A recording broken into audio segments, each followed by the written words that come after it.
And the guy was like, Caleb, you don't know what you don't know. And I knew what you didn't know. And I was like, okay, that's right. You see, what I was paying that guy $100 for was not the work that he did. The work that he did was easy and simple. What I was paying him for was his knowledge. He knew how to figure out what was wrong quickly. He had the knowledge that I didn't have, and that knowledge is what allowed him to increase his output per unit of time, right? He was able to charge me $100 for 5 minutes of work, not because of how hard he worked, not because of, even his skill at this point, but simply because he knew exactly where to go to identify the problem.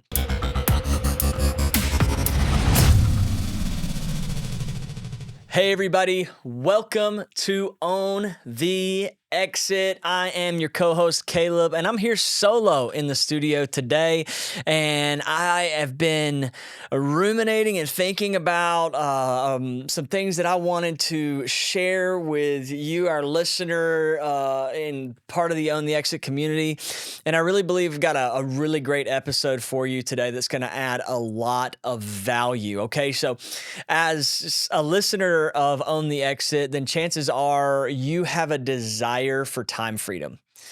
You want to build your business with the end in mind and build something that actually allows you to achieve a level of time freedom and financial freedom in your life. And so if it's time freedom that you're after, financial freedom that you're after, on today's episode, this one concept could be the single most important concept for you to understand if your goal is time freedom and financial freedom, and it's this: you will always trade time for money. Now, I know that may get me in trouble. It may put me in hot water with all the entrepreneurial gurus out there that are selling this idea of passive income that requires none of your time, effort, and energy to accomplish. But let me tell you something. Unless you are a spoiled rich kid who inherited billions of dollars and sits around doing nothing but playing Minecraft all day, chances are that you have already traded time for money. And even if the time that you've traded up until this point produces infinite results into the future and you never have to work another day in your life, you still spent the time that you've spent to get that future income. And so there is no such thing as passive income. There is income that comes from a compounding rate of return, right? And so you input 10 minutes of time, and let's say you could create $10,000 a month by spending 10 minutes of time. Then you still spent that 10 minutes of time to create that $10,000 a month of income, right? Now, I don't know anyone who's generated $10,000 a month of income in only 10 minutes of work their entire life, but even that is trading time for money. And so we need to stop asking ourselves this question: how can I stop trading time for money? Or we need to stop saying this ignorant statement of I'm never gonna trade time for money again. Right? I'm going to stop trading time for money. Like that's a mirage. It's shape-shifting wind blowing up the sand in the desert. It is not something that is possible, okay? Instead, the question that you need to be asking as an entrepreneur is, how do I increase my output per unit of time? How do I increase my output per unit of time? Right now, if you work 200 hours a month on your business, that's 50 hours a week. A lot of entrepreneurs work 60, 70, 80 hours a week on their business. I work about 40 or 50 hours a week on my business. I'm committed to being at home, eating dinner with my family every night because I've got my values and my priorities in order. I'm not looking to sell myself to my business. My business is a vehicle that exists to serve my family. Okay, that's my personal values. If you have a different set of values, that's fine. But this concept is universal across the board. If you work 200 hours a month building your business, and let's say your take-home pay is like the money you take home at the end of the day that actually goes to your life and your family, what you generated for you is $10,000 a month, just to use a nice, easy round number. Okay, you work 200 hours, you get $10,000, right? Your output per unit of time is $50 an hour. because 50 times 200 is 10,000, right? So then if you start asking yourself the right question, how do I increase my output per unit of time in my business? When you're able to then increase your output from $50 to $100, now you have options. You've bought yourself more time because you can produce the same result in less time, right? Or you've created for yourself the ability to simply make more money in the same amount of time.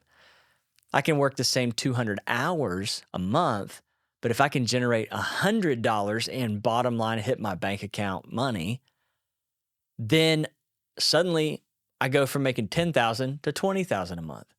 And then I double it again, I'm making 40,000 a month.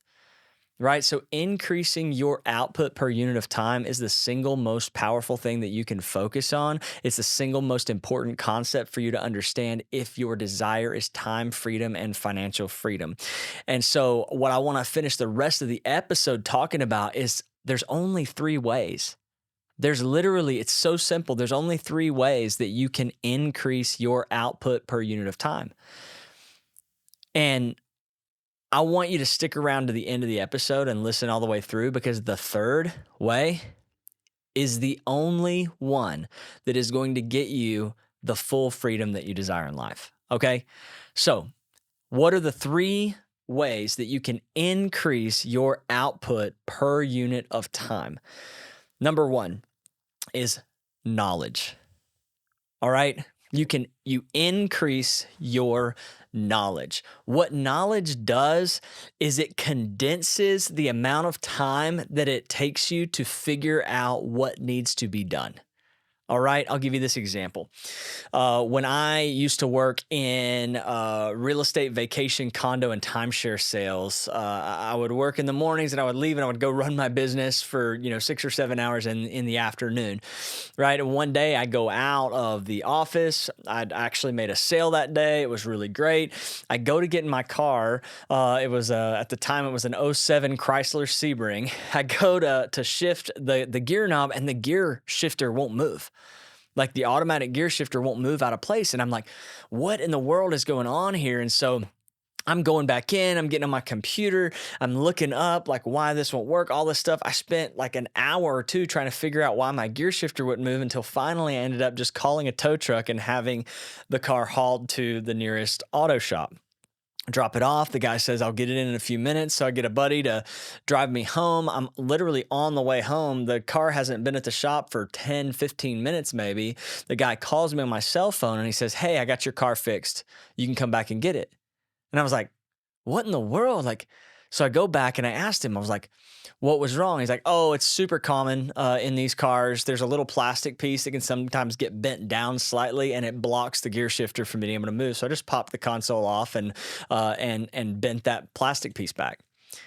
And I was like, man, like that was, you figured that out so quick. How much do I owe you? And he says, oh, just $100. And I'm like, in my mind, I'm thinking as a 19-year-old, in my mind, I'm thinking, $100 for 5 minutes of work, like that's really good money, right? Like I work 5 minutes, get $100. I don't know many people that would say no to that. But so I asked him, I was like, man, it only took you like 5 minutes. I was like, why $100? Why are you charging me $100 for that? And the guy was like, Caleb, you don't know what you don't know. And I knew what you didn't know. And I was like, okay, that's right. You see, what I was paying that guy $100 for was not the work that he did. The work that he did was easy and simple. What I was paying him for was his knowledge. He knew how to figure out what was wrong quickly. He had the knowledge that I didn't have, and that knowledge is what allowed him to increase his output per unit of time, right? He was able to charge me $100 for 5 minutes of work, not because of how hard he worked, not because of, even his skill at this point, but simply because he knew exactly where to go to identify the problem. And if you in your business can grow your knowledge, invest in your knowledge to a point where you're able to identify the problem and what needs to be done more quickly, then that allows you more time to actually focus on doing the work to get the problem solved. So many business owners spend so much time trying to figure out the answer to a problem, but if they invest in increasing their knowledge, then they can increase their output per unit of time by addition, right? Condensing time so that you can spend more time on the things that are most important. And that's what knowledge does is it condenses time, the time that it takes for you to have to figure out a problem and how to solve it. The second way that you can increase your output per unit of time is by growing your skill. Okay. Knowledge is knowing what to do. Skill is having the ability to execute on doing it. Okay. I think about, a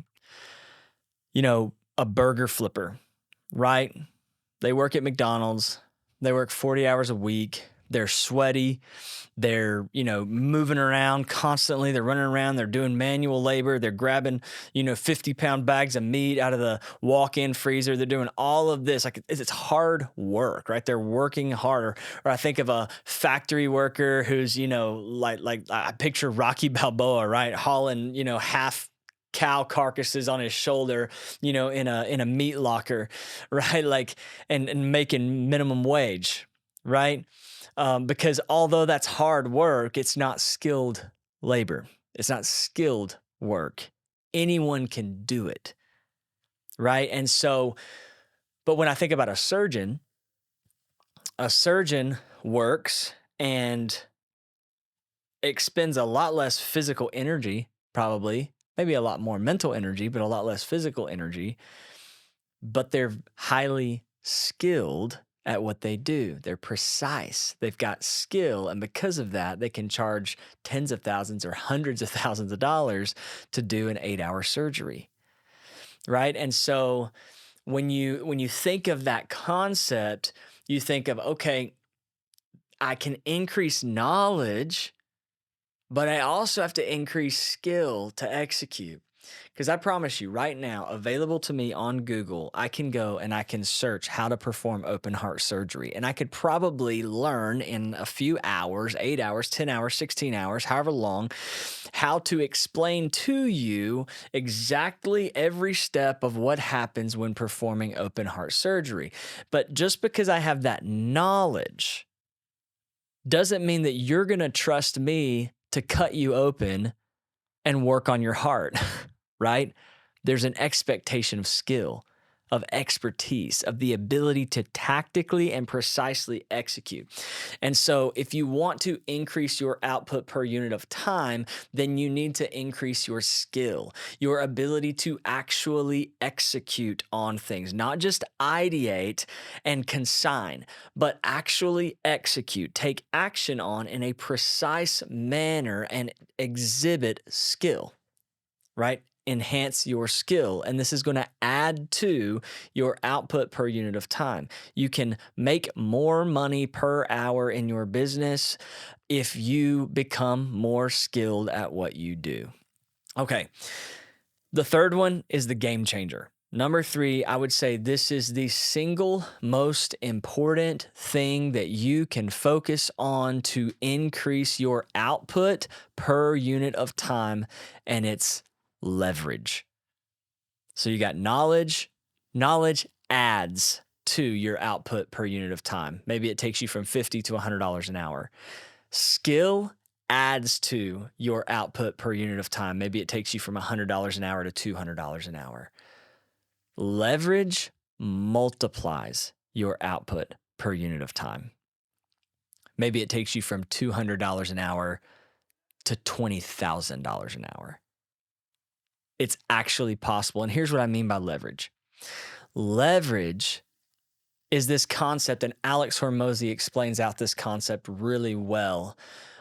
He talks about how, he compares two salespeople, cold callers, right?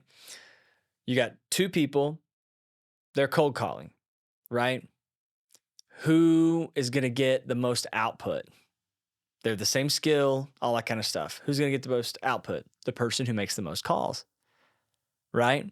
Then it's the person who has the auto dialer. Then it's the person who has the better list. And then it's all that kind of stuff. But then it goes all the way up to this point where he shows the guy who is the best on the phone salesman with the best list and the auto dialer and all of that stuff is never going to be able to outsell the guy who makes no calls but has 10 people making calls for him, right? That's leverage. Getting 10 people to make calls for you rather than you being the one making the calls. I'll explain this using our surgeon example. Right now, I could go out and I could make a decision that I want to start a surgical clinic. Okay.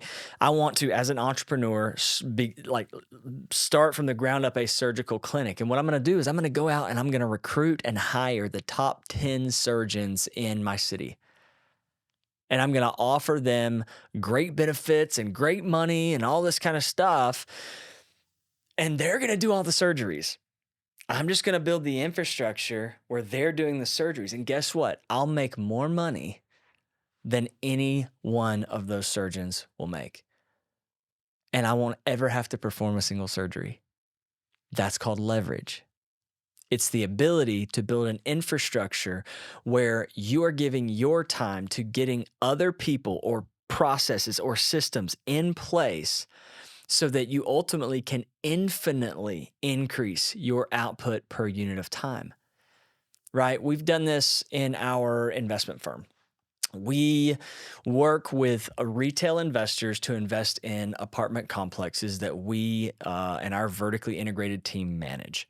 Okay, so we manage the whole project. We build from the ground up. We renovate. We handle property management, asset management, financial management, everything of these large multifamily apartment assets. And then investors just invest capital with us. They just invest $100,000 or whatever, and it's passive to them.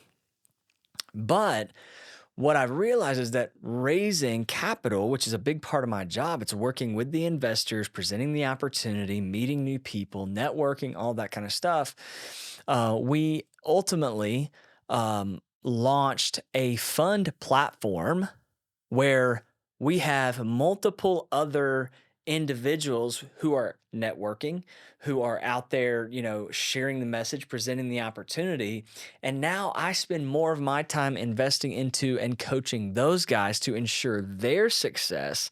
And then they go out and they actually bring the investors in for the deals. And that's called leverage. I can spend 10 hours a week investing into a group of people, then they go out and bring in the harvest, if you will. Or I can spend that same 10 hours a week going out and trying to bring in the harvest myself. Which one do you think is going to produce a greater output per unit of time? Me sending 10 people out to go bring in the harvest over and spending 10 hours with those people, or me going out for 10 hours and bringing in the harvest myself? Absolutely. The answer is clear that leverage, getting more people, more processes, more systems in place is far more valuable than me being the most skilled, most knowledgeable workhorse out there, right? And so just to recap, passive income and never trading time for money is a mirage. You're always going to trade time for money. You're never going to have income that is fully passive. You may have income that is continuing residually after work you did one time, but it's never going to be fully passive. Remove that from your mindset. Start focusing more on how do I increase my output per unit of time. And once I realize, okay, that's the mindset I want to embrace, then focus on three things: increasing your knowledge, increasing your skill, and increasing your leverage. If you're only going to focus on one, then focus on leverage. Knowledge and skill add to your output per unit of time. Leverage multiplies it. Thank you so much for listening to this episode of Own the Exit. We'll see you next week.